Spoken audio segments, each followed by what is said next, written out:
Hello, today I'm going to talk about a perfect album. The artist is Ace Frehley. The album is the Kiss Ace Frehley solo album. The year is 1978. The label is Island Def Jam Music Group and Casablanca. So with the passing of Ace Frehley, I decided it was time to revisit his first solo album. So I did a deep dive and listening to it again. I hadn't listened to it in a little while. If you don't know, in 1978, all four Kiss members, Ace, Paul Stanley, Gene Simmons, and Peter Criss released solo albums. They were released simultaneously, but Ace's was by far the best, and it surprised the band. There were cracks in the band. That's one reason why they did the solo albums, and this made the cracks bigger. Eventually, a few years later, he went solo, but I think this is his best work by far. Why is this the best? Well, the first reason is it was co-produced by Eddie Kramer and Frehley, so he had a lot of input into it. I'll put some of the albums that Eddie Kramer produced for them on the screen here. But as you can see, it is a lot of their earlier albums, and I think this matters because Kiss's earlier albums are quite raw and electric, and they have a certain sound that I think he's responsible for. He brought that energy to this Ace Frehley album, I think. In fact, this is probably the last thing that any member of Kiss was involved with, I think, that has that energy. This is also important because I think Ace had something to prove,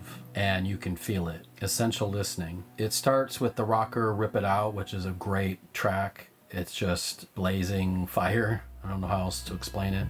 If there are 3 hits on the record, they would be Speedin' Back to My Baby, What's on Your Mind, and his cover of New York Groove by the band Hello. That's the song I think most people know when they think of Ace solo. He originally scoffed at the idea of recording it, but Eddie Kramer pressed him and Eddie Kramer won. And Eddie was right because the song went to number 13 on the Billboard Hot 100 and it was a hit. And it's what boosted the album sales and made this the best of the 4 albums, or at least as far as sales. And this hit, I think, made Paul Stanley and Gene Simmons seethe, probably. They're probably very angry, I imagine. But I think all 3 of these songs are masterfully produced, very catchy, and very glam rock. If you like glam rock, you're gonna love this album. The song Snowblind reminds me a little bit of the River Bottom Nightmare Band from Emmett Otter's Jug Band Christmas. If you know, you know. It's got this really metal riff and it's just great. Ozone and Wiped Out are pure Ace. I'm in Need of Love is so spacey and cool, like a lot of his work. But the album ends with the song Fractured Mirror, and this is a very beautiful track. It's kind of unexpected. It's almost prog rock, but it's this instrumental,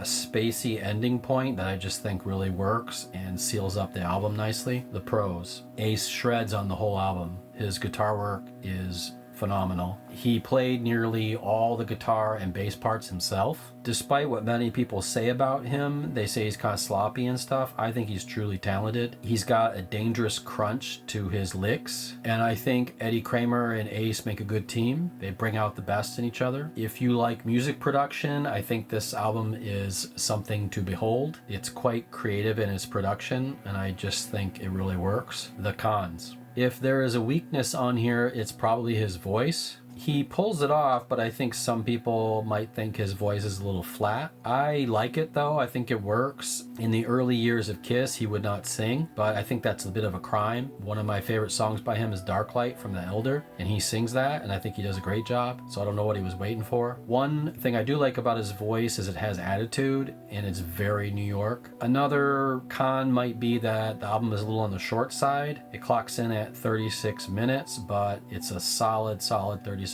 minutes. You leave it wanting more. Final thoughts. I'm quite sad that he passed. I think it's a big loss to rock and roll. I talk about his impact on my life in another video. I'll put the link above. So I'm not going to talk too much about it here, but if you like the New York glam sound, like the New York Dolls or Kiss, you're definitely going to like this. It's crisp 70s glam rock done in the most melodic way, which I think is something that people don't give him enough credit for, is he is able to balance tough guitar riffs with a lot of melody. Anyway, I think it's a classic, and if you've never heard it, you should check it out. If you have heard it, you should revisit it. The link is below, but that's all I got for today.